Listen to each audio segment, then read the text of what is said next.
بسم اللہ الرحمن الرحیم۔ خوش رہنے کا صرف ایک ہی راز ہے کہ امید اللہ کے سوا کسی سے نہ رکھو۔ یونانی کہاوت ہے، ایک بیٹی اور ایک درخت دونوں کا گھر میں ہونا ضروری ہے، کیونکہ درخت ہمیشہ دھوپ میں سایہ دیتا ہے اور بیٹی ہمیشہ درد میں ساتھ دیتی ہے۔ عرب کے لوگ کہتے ہیں، دو چیزیں ایسی ہیں جو وقت گزرنے کے باوجود بھلائی نہیں جاتی، یہ دونوں زندگی بھر انسان کے دل و دماغ میں نقش رہتے ہیں۔ نمبر ایک، وہ انسان جو سختی میں آپ کو سہارا دے۔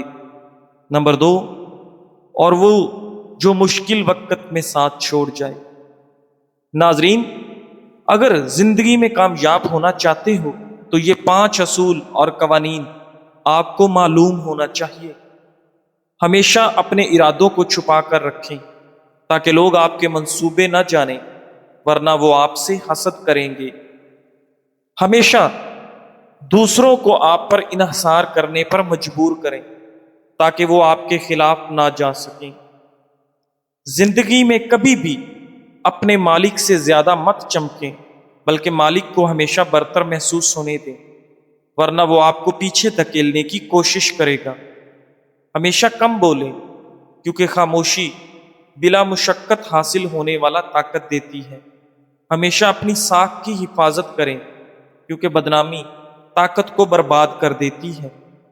کچھ ایسی مفت اور حیرت انگیز دوائیاں جن کے استعمال سے سینکڑوں بیماریوں سے بچا جا سکتا ہے، جیسے کہ دل کی بیماریوں سے بچاؤ کے لیے ورزش ایک دوا ہے، پھیپھڑوں کی صحت کے لیے صبح کی سیر ایک دوا ہے، معدے کی صحت کے لیے روزہ ایک دوا ہے، انزائٹی ختم کرنے کے لیے گھر والوں کے ساتھ کھانا اور وقت گزارنا ایک دوا ہے، ذہنی دباؤ اور مایوسی کم کرنے کے لیے ہنسی ایک دوا ہے، ذہنی تھکاوٹ دور کرنے کے لیے گہری نیند ایک دوا ہے، اور سب سے بڑھ کر نماز 100 دواؤں سے زیادہ کا مجموعہ ہے، آزما کر دیکھ لیں۔ ناظرین، جو شخص تمہیں ہنسا رہا ہے وہ تمہیں بے خبر کرنا چاہتا ہے۔ ہنسی کا مطلب ہمیشہ دوستی نہیں ہوتا، بعض اوقات یہ تمہارا توجہ ہٹانے کی چال ہوتی ہے۔ جب کوئی بہت زیادہ ہنسی خوشی دکھائے، خاص طور پر تب جب تم کسی سنجیدہ بات پر ہو، تم اس پر شک کر رہے ہو، تو وہ تمہیں احساس تحفظ کا دھوکہ دے رہا ہے تاکہ تم اپنا شک، دفاع اور ہوشیاری چھوڑ دو۔ جب تمہارا دشمن تمہیں ہنسا رہا ہو تو فوراً اپنا ذہن دھوکے سے نکال لو، کیونکہ ہنسی سب سے خطرناک آلہ ہے جو دل کو سلا دیتا ہے۔ ناظرین، جب زندگی میں تمہارے بلند ہونے کا وقت آتا ہے تو تمہیں سب سے زیادہ آزمایا جاتا ہے۔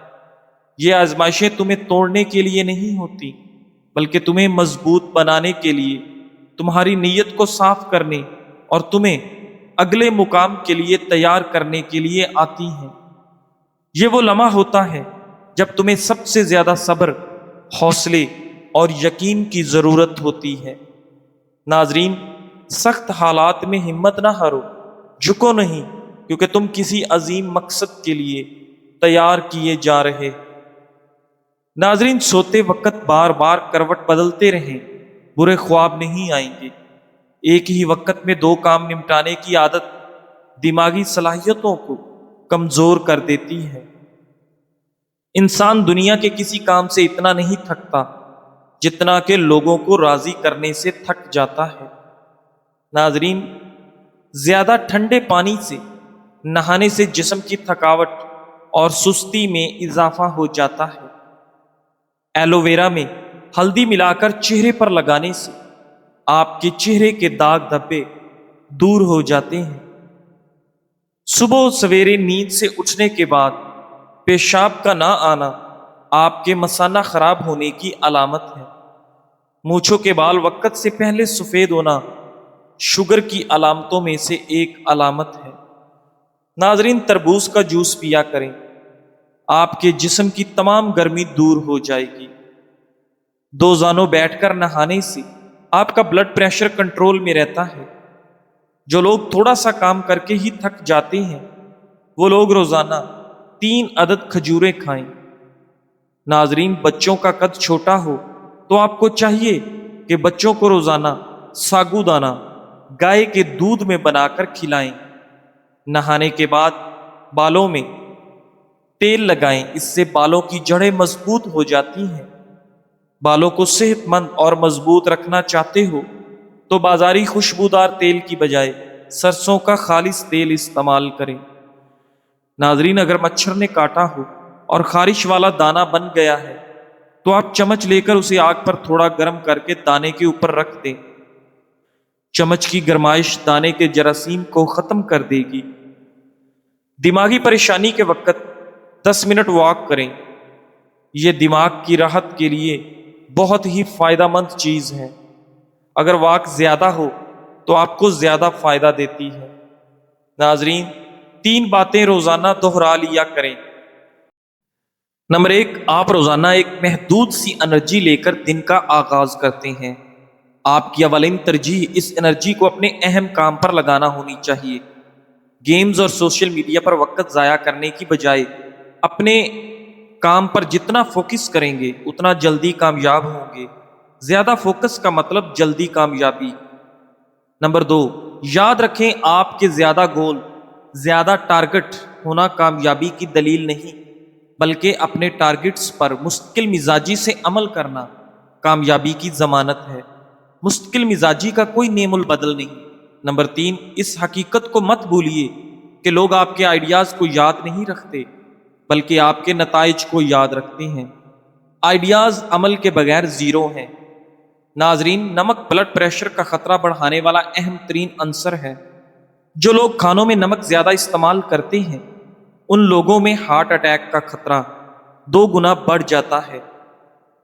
شہد میں کھجور شامل کر کے کھا لو، بدن کی طاقت میں اضافہ ہو جاتا ہے۔ ناظرین، اگر آپ چاہتے ہیں کہ بوڑھے ہونے کے باوجود بھی آپ کی طاقت میں کمی نہ آئے تو کھانے کے لیے مٹی کے برتن استعمال کیا کریں اور گوشت کی بجائے پھل اور سبزیوں کو ترجیح دیں۔ اگر جوانی واپس چاہتے ہو تو ادرک کے ابلے ہوئے پانی کو روز استعمال کریں۔ جو خواتین اپنی کمر پتلی کرنا چاہتی ہیں وہ روزانہ ادرک کی چائے استعمال کریں۔ گیلے بالوں میں کنگھی کرنے والے افراد کے بال زیادہ جھڑتے ہیں اور بے رونق نظر آتے ہیں۔ ناظرین گرامی، کولڈ ڈرنک اور سوڈے والے مشروب زیادہ استعمال کرنے سے دل کی اہم شریانیں کمزور ہونے کا خدشہ ہے۔ زیتون کے تیل سے گھٹنوں کی مالش کرنے سے آپ کے گھٹنوں کا درد ختم ہو جائے گا۔ کنگھی پر لیمو لگا کر بالوں میں پھیر لو، بال چمکدار اور خوبصورت ہو جائیں گے۔ کلونجی سے شوگر کا علاج۔ کلونجی کو لیمو اور کریلے کے رس میں ملا کر دودھ میں سکھا لیں اور باریک پیس لیں۔ شوگر کے مریض کو روزانہ 1 چمچ پانی کے ساتھ کھلائیں۔ انشاءاللہ آپ کی شوگر کنٹرول ہو جائے گی، کیونکہ کلونجی میں موت کے سوا ہر مرض کی شفا ہے۔ گوشت کی بجائے سبزی کا سالن زیادہ کھاؤ، اس سے آپ کی سکن کی خوبصورتی بڑھ جاتی ہے۔ ناظرین، روزانہ کھانے میں کچا پیاز کھانے سے آپ کے چہرے پر جھریاں نہیں آئیں گی۔ اگر ہونٹوں کی سیاہی کو دور کرنا ہے تو اس پر زعفران لگائیں۔ جو عورتیں اپنے بچوں کو دودھ پلاتے ہوئے پانی پیتی ہیں اس کے بچے کو نزلہ زکام ہو جاتا ہے۔ کھٹی چیزیں کھانے کا کثرت سے استعمال پٹھوں اور جوڑوں کو کمزور کرتا ہے۔ ناظرین گرامی، بات بات پر روٹھ جانے سے انسان اپنا وقار کھو دیتا ہے، جبکہ اعلیٰ ظرف شخص سے ہر ایک محبت کرتا ہے۔ بات بات پر پگڑ جانا عزت گنوانے، وقت ضائع کرنے، اپنا مذاق بنانے کے مترادف ہے۔ کسی سے روٹھنے کے لیے ٹھوس وجہ کا ہونا ضروری ہے۔ جو لوگ بات بات پر روٹھ کر یہ امید رکھتے ہیں کہ ان کو منایا جائے گا، وہ امید ٹوٹنے پر بلا وجہ غمگین رہتے ہیں اور اپنی صلاحیتوں کو ضائع کرتے ہیں۔ کاش کہ ہم اپنے نبی کریم صلی اللہ علیہ وآلہ وسلم کی سیرت پاک سے یہ پیغام لے لیں کہ کبھی اپنی ذات کے لیے کسی سے ناراض نہ ہو، کسی پر غصہ نہ کریں۔ ہماری محبتیں، ہماری نفرتیں سب دین کے لیے ہوں۔ معاف کر دینا ہماری عادت و پہچان ہو۔ ناظرین، چائے زیادہ پینے سے گیس کا مسئلہ بڑھ جاتا ہے۔ چنے کی دال استعمال کرتے رہا کریں، یہ خون کی روانی کو بہترین رکھتی ہے۔ اگر برے خواب زیادہ آتے ہوں تو رات کو وضو کر کے سو جایا کریں۔ چائے پیشاب کے اندر یورک ایسڈ کی مقدار کو بڑھاتی ہے۔ ناظرین، اگر ہنستے وقت آنکھوں میں آنسو آ جاتے ہیں تو یہ آپ کے دل کے نرم ہونے کی علامت ہے۔ نزلہ زکام کی شکایت ہو تو خشخاش کی چائے پینے سے یہ شکایت ختم ہو جاتی ہے۔ گنجے سر پر چنے کی دال والا پانی سونے سے قبل لگاؤ، 1 ہفتے بعد بال آنا شروع ہو جائیں گے۔ ناظرین، اگر آپ جلدی دبلا ہونا چاہتے ہیں تو کھیرے والا پانی پیا کرو۔ رات کو مکھن کھانے سے آپ کی جلد نرم و ملائم ہو جائے گی۔ سبز چائے کے استعمال سے پیٹ کی چربی پگھلنا شروع ہو جاتی ہے۔ کھانے کو جلد ہضم کرنے، چہرے کو نکھارنے اور بالوں کو لمبا کرنے کے لیے پودینے کا استعمال بہت ہی مفید ثابت ہوتا ہے۔ پیشاب کرتے وقت جھک کر بیٹھنے سے آپ کے گردوں کی صفائی ہو جاتی ہے۔ نمکین پانی میں انڈا ابالنے سے انڈے کی جلد کبھی نہیں پھٹے گی۔ ابلے ہوئے چاولوں کے پانی میں دودھ اور شہد ملا کر روزانہ چہرے پر لیپ کریں۔ 5 دن بعد چہرہ 10 سال کم عمر نظر آنے لگے گا۔ ناظرین گرامی، پلاؤ یا بریانی بنانے کے لیے پرانے چاولوں کا استعمال زیادہ مفید ہوتا ہے۔ اگر آپ چاہتے ہیں کہ چاول کھلے کھلے اور ہر دانہ الگ الگ خوبصورت ہو تو 1 کپ چاول کے حساب سے 1.5 کپ پانی ڈالنا چاہیے۔ ضرورت سے زیادہ خود پسندی کا شکار نہ ہو اور یہ ہرگز نہ سوچیں کہ سچ بولنے سے لوگ آپ کے قریب آ جائیں گے۔ لوگ ہمیشہ صرف انہی لوگوں سے پیار کرتے ہیں اور انہیں ہی انعام دیتے ہیں جو ان کو ان کے جھوٹے گمان کی غفلت میں بے ہوش رکھتا ہے۔ ناظرین، زمانہ قدیم سے انسان صرف سچ بولنے والوں کو ہی سزا دیتے آیا ہے۔ اگر آپ لوگوں کے ساتھ رہنا چاہتے ہیں تو ان کے جھوٹے گمانوں کو اور زیادہ بڑھا چڑھا کر بیان کریں۔ سچ تو صرف وہ بولتے ہیں جو لوگوں کو چھوڑ کر جانا چاہتے ہیں۔ ناظرین، سکون تب نہیں آتا جب آپ سب کو معاف کر دیں، بلکہ سکون تب آتا ہے جب آپ خود کو بھی معاف کر لیں۔ ہم خود سے خفارہ رہ کر دوسروں کو خوش رکھنے کی کوشش کرتے ہیں، لیکن اصل سکون تب ملتا ہے جب ہم اپنی کمزوریوں کو قبول کر کے آگے بڑھنا سیکھیں۔ ناظرین، خواتین میں دودھ کی کمی کا علاج۔ جن خواتین میں دودھ کی کمی ہو جائے ان کے لیے یہ دوا استعمال کریں، انشاءاللہ دودھ کی کمی دور ہو جائے گی۔ نوٹ: بعض لوگ بجائے اس کے کہ بچے کی ماں کا علاج کیا جائے، فوراً ڈبے والے دودھ کو ترجیح دیتے ہیں، جس کی وجہ سے بچہ کئی پیچیدہ بیماریوں کا شکار ہو جاتا ہے۔ بچہ ہمیشہ طاقتور اور صحت مند ماں کا دودھ پینے سے ہی ہوتا ہے۔ بعض خواتین کئی ایک مسائل کے سبب دودھ کی کمی کا شکار ہوتی ہیں۔ ان کے ہاں بچے بھی عموماً کمزور پیدا ہوتے ہیں۔ ان بچوں کی کمزوری کا علاج بھی ماں کا ہی دودھ ہے۔ ایسی خواتین کو دودھ، گھی اور بادام کا حلوہ بکثرت کھلائیں تاکہ ان کی اندرونی فطری کمی خوراک سے پوری کی جا سکے، اور مندرجہ ذیل صفوف بطور دوا دیں۔ مولی کے بیج 20 گرام، سونف 40 گرام، زیرہ سفید 40 گرام، ان تینوں چیزوں کا صفوف بنا لیں۔ 2 گرام صفوف دودھ کے ساتھ دن میں 3 بار تک کھلا سکتے ہیں۔ انشاءاللہ تیزی سے دودھ کی پیدائش بڑھے گی۔ ناظرین، اگر دوا کھلاتے وقت دودھ میں 1 چمچ دیسی گھی بھی شامل کر لیں تو مزید بہتر رہتا ہے۔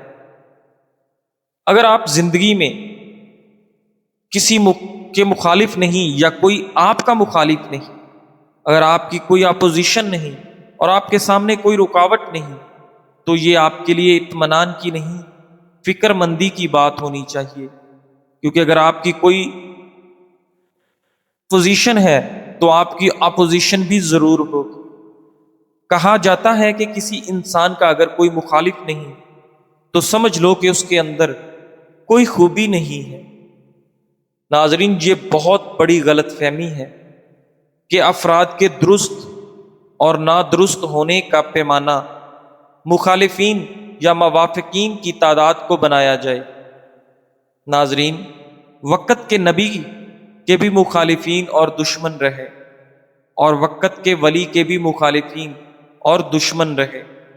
مخالفت اور دشمنی سے محفوظ صرف دو ہی طرح کے افراد رہتے ہیں، ایک وہ جو منافق ہو اور دوسرا مجنون۔ قناعت کا حسن، جس نے قناعت اختیار کی اس نے دنیا کو ہتھکڑیوں کے بغیر قید کر لیا۔ زیادہ کی خواہش ذہنی بے سکونی کی جڑ ہے۔ جو میسر ہے اس پر شکر کرے، اور جو نہیں ہے اس کے پیچھے بھاگنے کی بجائے اللہ کے فیصلے پر راضی رہیں۔ قناعت دل کو مطمئن اور روح کو پرسکون کر دیتی ہے۔ زندگی بہت خوبصورت ہے، اسے بہترین فطری طریقے سے جیا جا سکتا ہے، لیکن ہم اکثر ایسے حالات میں پھنس جاتے ہیں کہ خود سے جھوٹ بول کے خود کو تسلی دیتے رہتے ہیں۔ یہ جھوٹ ہمارے اندر اتنا شور برپا کر دیتا ہے کہ ہم خود کی ہی آواز نہیں سن پاتے۔ ہماری ساری صلاحیت اس کشمکش میں کہیں دب جاتی ہے۔ کبھی نہ کبھی کوئی دستک آپ کو آپ سے ملوانے کے لیے بار بار اپنا آپ دہلیز پہ لے کے آپ کے پہلے قدم کی منتظر رہتی ہے۔ ناظرین، خود سے جھوٹ بولنا بند کر دیں تاکہ آپ خود سے مل پائیں، اپنے اندر کی آواز سنیں، اپنے سوالوں کے جوابات تلاش کریں۔ حقیقت کو مان لینا ہی فطری ہے، نہ کہ اسے جھٹلانا۔ ناظرین، نفسیاتی طور پر اگر آپ جس سے محبت کرتے ہیں اس کی خوشبو سونگھتے ہیں اور پھر 20 سال بعد اسے دوبارہ سونگھتے ہیں تو آپ ان یادوں کو واپس لا سکیں گے جو آپ کے خیال میں بھی آپ کو یاد نہیں ہوگی۔ ناظرین گرامی، دعا مانگنے سے کیسے دل اور دماغ کو سکون ملتا ہے اور ذہنی دباؤ کیسے کم ہوتا ہے۔ دعا مانگنا صرف زبان کی بات نہیں ہوتی، یہ دل اور دماغ دونوں کو سکون دینے کا سب سے آسان اور طاقتور طریقہ ہے۔ ایک اور چیز یہ بھی ہے کہ ہم باقی عبادت کر لیتے ہیں اور دعا مانگنا بھول جاتے ہیں، تو آج سے دعا کے لیے ٹائم نکالنا سٹارٹ کر دیں۔ دعا کیوں دماغ کو ہلکا کرتی ہے؟ ناظرین، انسان جب پریشان ہوتا ہے تو سب سے زیادہ الجھا اس کا دماغ ہوتا ہے۔ سوال ہی سوال، سوچیں ہی سوچیں، حل کہیں نہیں مل رہا ہوتا۔ دعا اس دماغی الجھن کو اللہ کے سپرد کر دیتی ہے۔ دعا دل کو کیسے سکون دیتی ہے؟ دل کا بوجھ اللہ کو دینا۔ جب ہم دل کی ساری بات رب کے سامنے رکھ دیتے ہیں تو دل کو یقین آ جاتا ہے کہ اب میرا رب سنبھالے گا۔ جتنی زیادہ پریکٹس ہوگی اتنا یقین زیادہ مضبوط ہوگا۔ دعا امید جگاتی ہے۔ جس کے پاس کوئی در نہیں بچتا اس کے پاس دعا کا در ہمیشہ کھلا رہتا ہے۔ دعا دل کو نرم رکھتی ہے۔ جو دعا مانگتا ہے اس کا دل عاجز ہوتا ہے، عاجزی دل کو سکون دیتی ہے۔ دعا سے رشتہ مضبوط ہوتا ہے۔ اللہ کے ساتھ تعلق جتنا مضبوط اتنا ہی آپ کا دل پرسکون۔ دعا میں چھپی طاقت۔ کبھی کبھی دعا سے شاید حالات فوراً نہ بدلیں، لیکن آپ کا دل بدل جاتا ہے اور حوصلہ بڑھ جاتا ہے۔ دعا کا سب سے خوبصورت راز یہ ہے کہ اس میں کبھی ناٹ ری یوزڈ نہیں ہوتا۔ یا تو دعا پوری ہوتی ہے یا اللہ آپ کو بہتر دیتا ہے، یا آپ کا ذہنی بوجھ کم ہو جاتا ہے۔ ناظرین، کیا آپ جانتے ہیں آپ دنیا کے سب سے امیر اور خوش نصیب انسان ہیں اگر آپ کسی سے حسد نہیں کرتے، لوگوں کی دنیاوی نعمتوں سے خود کو کمتر نہیں سمجھتے اور اللہ کے دیے پر راضی اور شکر گزار ہیں۔ حسد اور ناشکری وہ آگ ہے جو انسان کو اندر ہی اندر جلا دیتی ہے۔ ناظرین، جب آپ کہتے ہیں اس کے پاس یہ چیز ہے میرے پاس کیوں نہیں، وہ کامیاب ہو گیا میں کیوں نہیں، وہ اتنا امیر ہے میں ایسا کیوں نہیں، تو دراصل آپ صرف حسد نہیں کر رہے بلکہ آپ اللہ کی تقسیم پر اعتراض کر رہے ہوتے ہیں۔ یہ صرف حسد نہیں، ناشکری بھی ہے، اور یہ سوچ اللہ سے شکوہ بن جاتی ہے۔ یاد رکھیں، جو اپنے نصیب سے ناراض ہوتا ہے وہ دراصل اللہ سے ناراض ہوتا ہے، اور جو اللہ کا شکر ادا کرتا ہے وہ دل کا سکون پا لیتا ہے۔ آج سے ابھی سے سوچ بدلیں، نظریہ بدلیں، حالات جیسے بھی ہوں دل صاف کریں، اپنے دل کو حسد، ناشکری اور شکوے سے پاک کریں، اور دیکھیں اللہ کس طرح آپ کی زندگی میں سکون اور برکتیں نازل فرماتا ہے۔ انشاءاللہ۔ جزاک اللہ۔